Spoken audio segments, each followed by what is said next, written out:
Hola, ¿cómo están? Bienvenidos de nuevo a Dimensión B. Mi nombre es Chris B. Y el día de hoy quiero platicar con ustedes acerca de los dos tipos de espiritualidad humana. Estos son dos tipos o dos formas de practicar nuestra espiritualidad. Y a pesar de que parecieran ser dos formas diferentes de llevar a cabo nuestra fe o nuestras creencias, son dos formas de espiritualidad que no están peleadas entre sí, no son contrarias, de hecho pueden llegar a ser complementarias.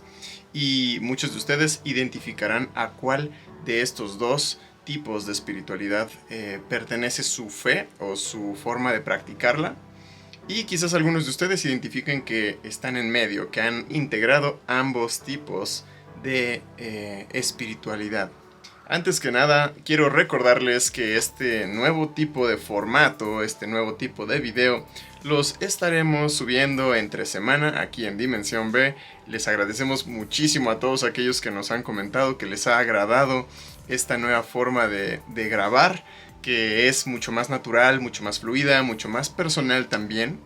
Sin embargo, esto no significa que dejemos de subir nuestros videos clásicos con edición, con imágenes, con videos ejemplificando los conceptos. Esos los estaremos subiendo en fines de semana.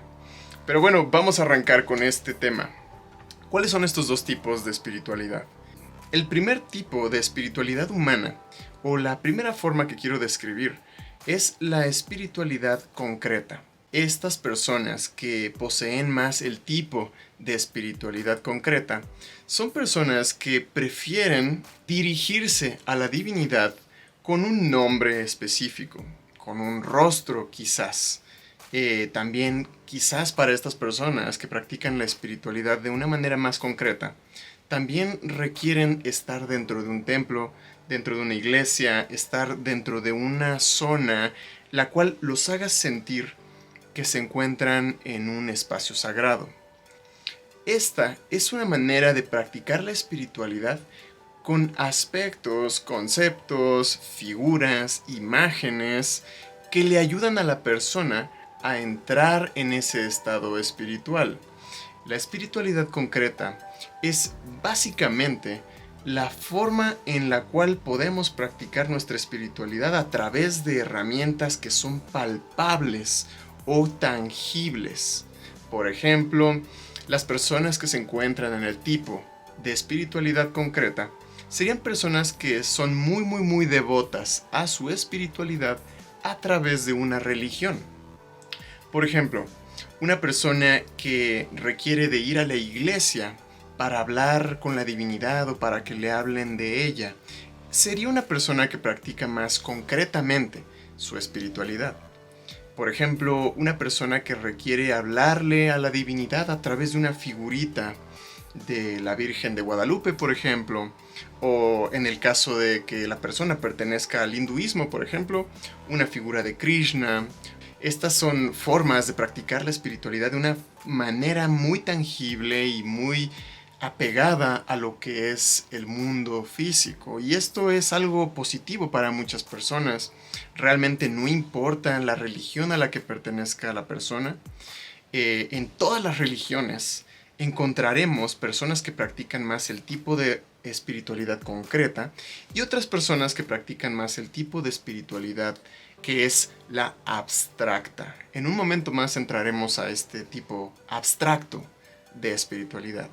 Sin embargo, la forma concreta de practicar la espiritualidad o el tipo de espiritualidad concreto requiere, por ejemplo, también de memorizar ciertas oraciones, ciertos rezos. Quizás haya personas, todos conocemos a aquellas personas que se avientan un rosario, por ejemplo, en la religión católica, y que necesitan tener su rosario con sus bolitas y todo a la mano, porque entienden la espiritualidad de una manera más tangible, más enfocada en lo que pueden ver, en lo que pueden percibir, y es algo que está bien.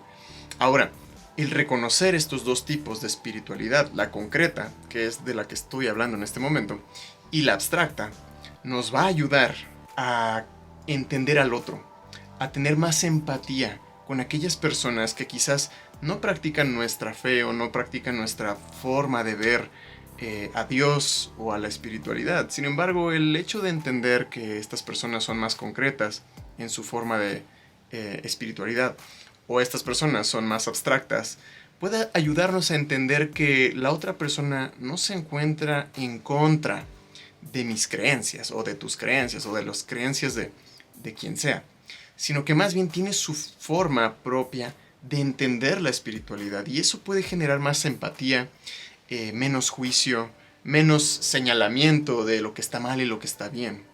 Un último ejemplo de las personas que practican la espiritualidad concreta son personas que prefieren leer las escrituras de algún libro sagrado, y sobre todo son personas que las toman bastante literalmente.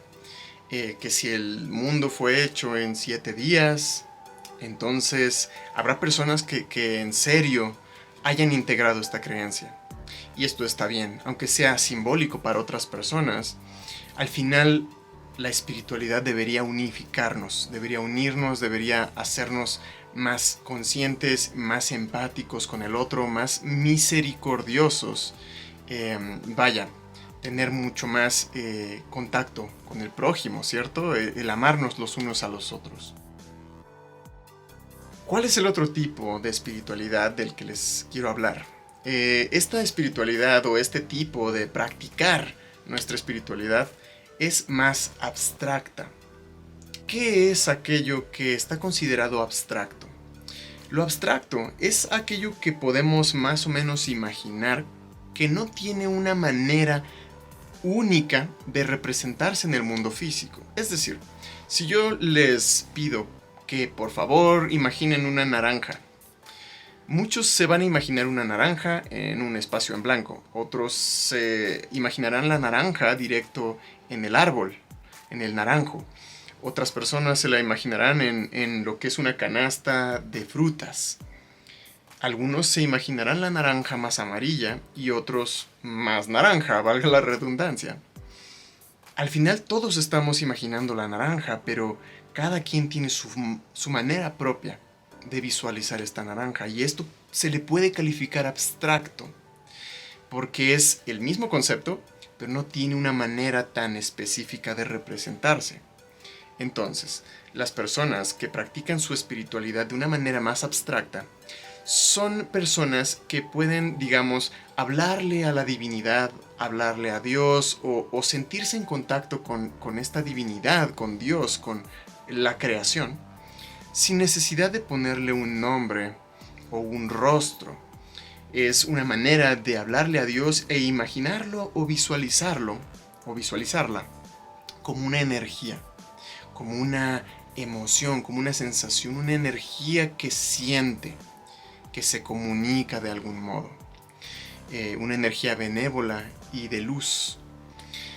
Otro ejemplo de las personas que practican su espiritualidad de una forma abstracta son personas que tal vez no necesitan estar dentro de un templo, por ejemplo una iglesia, una mezquita, una logia, y más bien pueden practicar su espiritualidad en cualquier lugar, porque las personas que tienen este tipo de espiritualidad abstracta tienden a ver a la divinidad o a Dios en todas partes. Quizás en la naturaleza pueden observar una flor y identificar que Dios está ahí. Pueden ver un bello animal, un bello paisaje, y sentir la presencia de la divinidad sin tener que ver a, por ejemplo, Cristo crucificado, o a la Virgen, o a Krishna, o a vaya, Buda, etc. Por ejemplo, aquellas personas que practican su espiritualidad de una manera más, por ejemplo, a través del yoga, a través de la meditación, a través de la geometría sagrada, son personas que quizás no practican una religión específica como tal, pero integran los conceptos espirituales a su vida y lo manifiestan a través de colgar, por ejemplo, una semilla de la vida o un árbol de la vida en su sala, en su cuarto. Quizás de repente postean algo sobre el budismo, alguna reflexión, y al día siguiente postean algo sobre el cristianismo, algún pasaje o alguna enseñanza de Cristo, etc. y al día siguiente algo de los egipcios. Estas personas suelen entender la espiritualidad de una manera más abstracta, sin embargo no es tan diferente. Para estas personas también es una conexión con lo divino o lo espiritual. Las personas que piensan más abstractamente en su espiritualidad pueden llegar a ser juzgadas por las personas que lo practican más concretamente. Digamos, vamos a un ejemplo. Supongamos que una chica y su abuelita están hablando de la espiritualidad. En este caso, por ejemplo, la chica se acaba de hacer un tatuaje aquí de geometría sagrada, por ejemplo, de la flor de la vida. Entonces, su abuelita, con un pensamiento mucho más concreto, o su mamá, con un pensamiento mucho más concreto, o incluso una compañera de la escuela, no requiere de edad esto. Puede ser una persona muy joven, incluso, una compañera de la escuela, le dice, ¿por qué te has tatuado? Pues el cuerpo debe ser el templo de Dios, tenemos que cuidarlo y protegerlo y mantenerlo sin mancha y puro. Y la otra persona puede pensar, vaya, pues es que si mi cuerpo es mi templo, entonces me gusta adornarlo. Me gusta que tenga significado simbólico con esta flor de la vida que representa la divinidad y la creación de la existencia como tal, como la vida. Entonces estas dos personas pueden, o una de dos, o entrar en conflicto o entenderse mutuamente. Si entrasen en conflicto, la persona que posee una espiritualidad más concreta podría llegar a juzgar o a señalar a la otra persona como poco espiritual o como rebelde. Sin embargo, si ambas personas, si ambas compañeras o madre, hija o abuelita y nieta entienden que existen estas dos formas de ver la espiritualidad, tanto concreta como abstracta, podrán llegar a un común acuerdo en el sentido de que la chica está practicando también su espiritualidad, quizás no bajo las reglas o indicios que marcan una espiritualidad más concreta. Sin embargo, ambas personas desean acercarse a la divinidad, a Dios, y tener una vida espiritualizada. Finalmente, antes de terminar este video, me gustaría contarles que realmente la mayoría de nosotros entramos a lo que es nuestra vida espiritual, la mayoría de nosotros, a través de una manera concreta. Pero debemos entender que no todos hemos nacido, digamos, con una percepción más concreta. Muchos hemos nacido con una percepción más abstracta. Y a veces el querer inculcar de una manera memorizada o de una manera tan estricta la espiritualidad en alguien, sobre todo en un pequeño niño o una pequeña niña, podría perjudicarle más que ayudarle. Entonces, mi recomendación es entender a nuestros hijos o a nuestros hermanos o a nuestros compañeros de vida. Primero, saber de qué manera ve su espiritualidad, de qué manera comprende las cosas, y más abstracta o más concreta, y posteriormente ayudarle a desarrollar ese sentido espiritual a través de su camino natural de vida, de su camino natural de pensar, de su camino natural de entender y de percibir las cosas, ya sea más concreta o abstracta. Con esto, finalmente, en este video, quiero decirles que también existen personas que podrían unificar ambas, que podrían percibir a la divinidad en todo de una manera muy abstracta y al mismo tiempo agradecerle a una divinidad específica, un nombre, un rostro, a Jesucristo, a Buda, a Mahoma, de una manera más concreta, abstracto y concreto. Sin embargo, la mayoría de nosotros hay una de estas dos que es mucho más, digamos, dominante. Entonces aquí ya sería tarea de cada quien identificar si somos más concretos en nuestro pensamiento espiritual o somos más abstractos. ¿Con cuál de estos dos tipos de espiritualidad se han identificado? Si son más abstractos, más concretos, o si quizás son un perfecto equilibrio de ambas. Me va a encantar leer sus comentarios aquí abajo. Como siempre les recuerdo que si les agrada este tipo de contenido, se suscriban a este canal Dimensión B, nos dejen un like y nos estaremos viendo muy pronto. Por ahora me despido enviándoles toda la buena vibra, muchas bendiciones, sincronicidad, éxito, salud para ustedes y los suyos. Y nos vemos muy pronto en un próximo video. Que estén muy bien. Hasta pronto.